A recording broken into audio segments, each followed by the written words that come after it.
Ya no, ya no. Yo perdí mi tiempo, y tú alguien que te amaba. Es que eso no lo entiendo.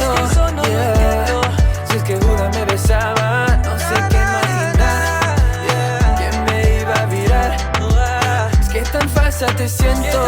Yeah. Como cosa comedia en China. Yeah.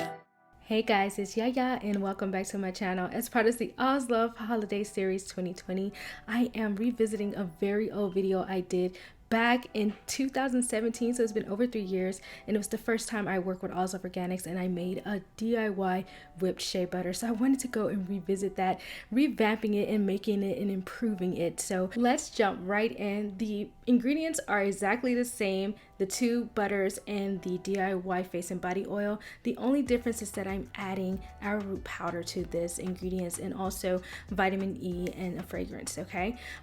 But other than that, the recipe is super simple, easy. Anybody can whip up this butter at any moment, okay?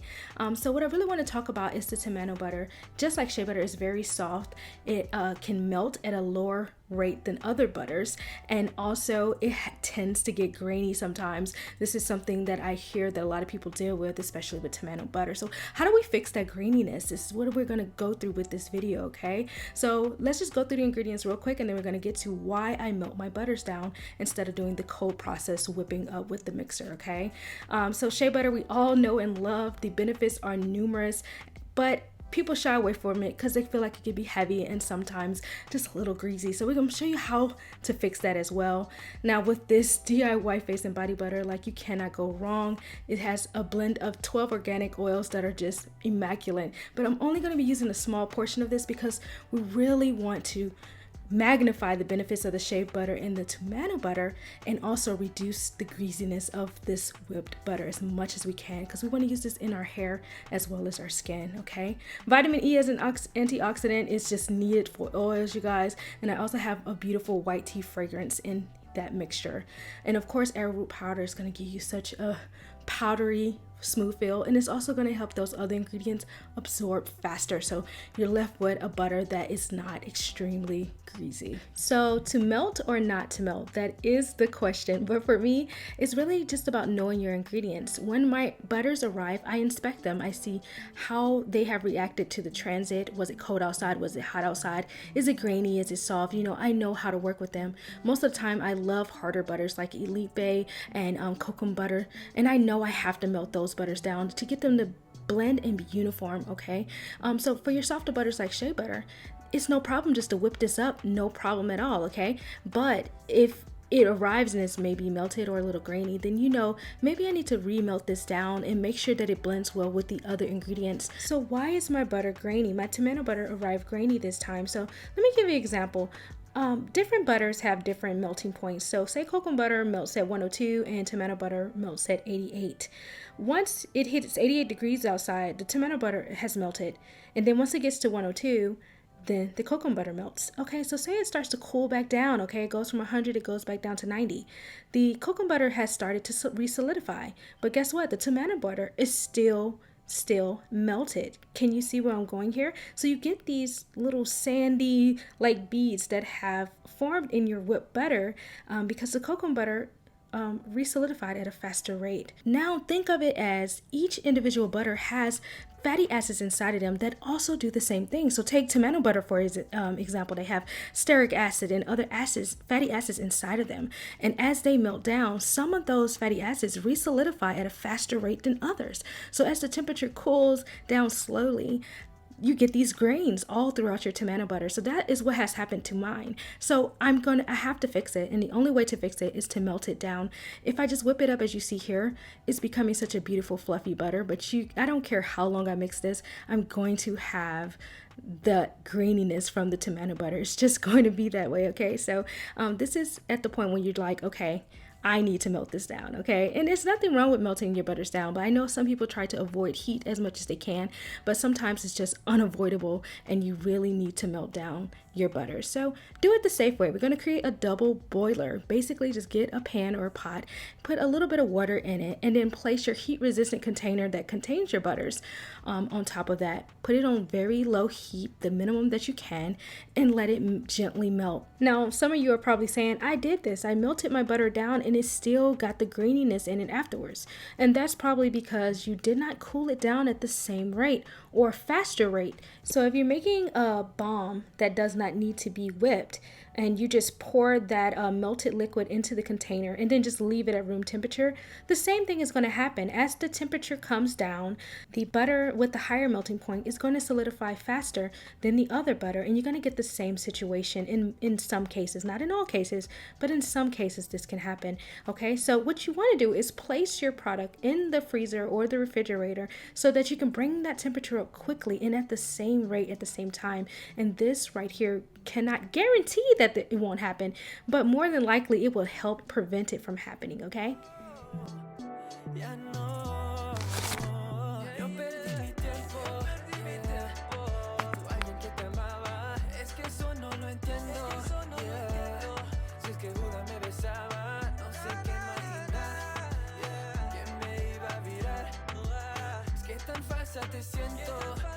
Alright, now that all of our butters are completely melted down, we can move forward and go ahead and place this in the freezer. So what I like to do is I like to go ahead and place it into the container that I'm going to be using to whip up my product, and that is the stand mixer bowl that I'm going to be using. One thing about this bowl though is that the outsides are cooler than the inner side, and so it just seems to just gather around the edges, but the butter tend to solidify faster. So just make sure you're checking on it. What I like to do is just scrape around the sides and then put it back in there periodically. I know it's a hassle, but for me it just seems like it works a lot easier. So we're going to get that temperature to come up fast. This is why I placed it in the freezer.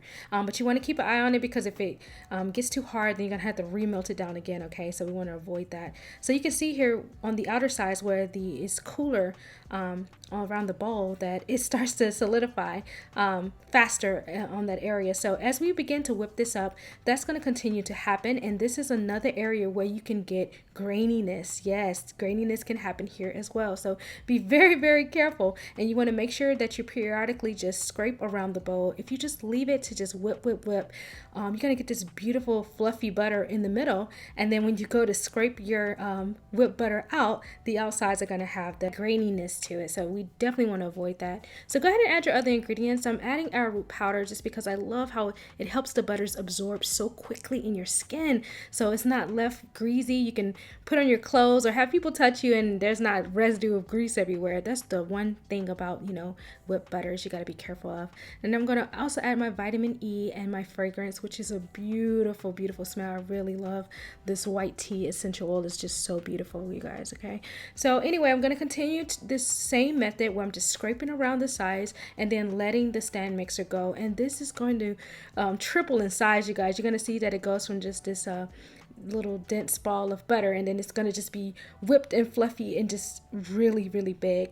But the only thing different about this butter compared to other butters I have done, I used way less oil. Only 10% of this formulation is oil, and the reason I did that is because I want to cut down on the greasiness. The more oil you add, yes, the more silky and smooth and lotiony like, I guess, the butter will be. But you also want to be careful, because that can also tend to allow your butter to be a little greasy and let oils kind of sit on the skin, and we don't want that. Okay, so we're really going to create this really fluffy but dense and thick whipped butter with just a little bit of liquid oils, and I think this also will help reduce the graininess of this butter. Okay, so you have followed all of the rules and your butter is still grainy. Only thing I can think of now is a solution. Maybe you haven't whipped it long enough. You know, continue to whip it until everything has kind of melded together and it's just so beautiful and fluffy and silky. So make sure you're not cutting down that time that it needs to be whipped. Sometimes I triple whip butters to get it the perfect consistency. Okay, another solution that you could probably look into, maybe the butter combination you're using just doesn't work. If you're using cocoa butter and tomato butter together, maybe those two shouldn't be together. You know, maybe one is too high of a melting point and one is too low of a melting point. Reconsider your formulation, test it out, go in the kitchen, melt some butters together and see which ones really work best for each other, or maybe they need to be added into other things to make them work together. Okay, so yeah, just look at your formulation and you'll get it. I'm just going to place these in some containers. These are containers I have from Yaya's Creations, and also the lids that I was testing out. I have some new lids, but these just weren't the right color. They're still beautiful though, so I'm going to use them here. I might throw this on DIY testers on the website. I'm not sure. I might throw this in the store, you guys. Just keep an eye out just in case I do. But yeah, I'm just going to bottle this up, you guys. But you want to do it quickly because this is the type of butter that's not going to stay extremely pliable. You want to go ahead and pipe this into your container as soon as you can before it reaches its final form. Okay, but it's so beautiful. It melts instantly on contact with your skin and it absorbs super fast. This formulation is definitely worth a try, but if you want something that's even more pliable or just a little bit more silky, then like I said, revisit your formulation. You might want to use a little bit more of the liquid oils, but I like mine just like this. Exactly like this, especially when I'm using it for my hair. When I'm using it for my hair, I use it as a styler. Even back then, 3 years ago, I used it as a styler, and Shea Butter just has this amazing ability to give your hair this unique hold that I just absolutely love. So y'all, do not sleep on Shea Butter, okay? And tomato butter, I don't know, they just pair perfectly for me. I just really love them together.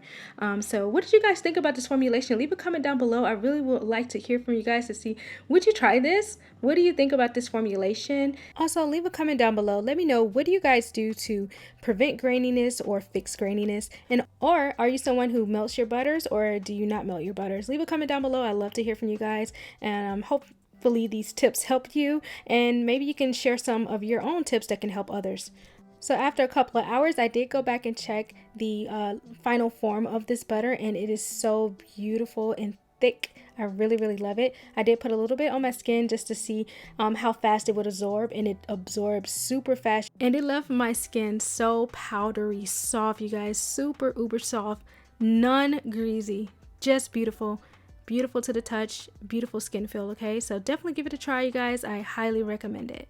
And also, you guys, I want to thank OSLOVE Organics for sponsoring this video. Without them, I would not be able to bring you guys this amazing content and these amazing ingredients. The OSLOVE holiday series is still going on. Make sure you follow me on Instagram so you can keep up with everything that's going on, you guys. There's a giveaway going on right now that you can enter, and we also have some more giveaways going on for the rest of the holiday season. So make sure you stay tuned, you guys.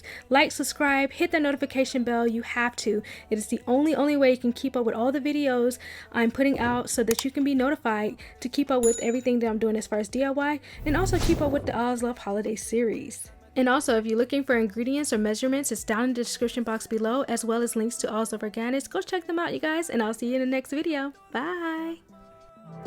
Ya no, yo perdí mi tiempo, tú alguien que te amaba, es que eso no lo entiendo, yeah. Si es que Buda me besaba, no sé qué imaginar, yeah. ¿Quién me iba a virar? Es que tan falsa te siento.